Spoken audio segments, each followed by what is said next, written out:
Coast guard Anisul হককে ধরে চলে যাচ্ছিল। দরবেশকে চিনতে পারছিল না।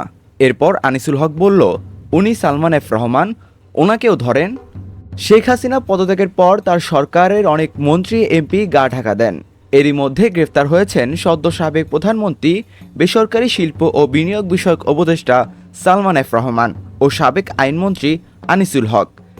তিনি বলেন, গোপন তথ্যের ভিত্তিতে নৌপথে পালায়নরত অবস্থায় রাজধানীর সদরঘাট এলাকা থেকে সালমান এফ রহমান ও সাবেক আইনমন্ত্রী আনিসুল হককে গ্রেফতার করা হয়।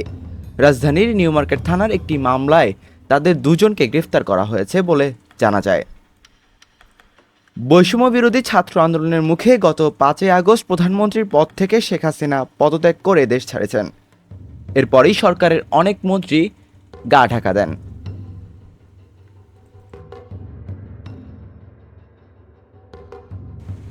হাসিবুল ইসলাম বাপ্পি, দৈনিক আগামীর কণ্ঠ, নিউজ ডেস্ক।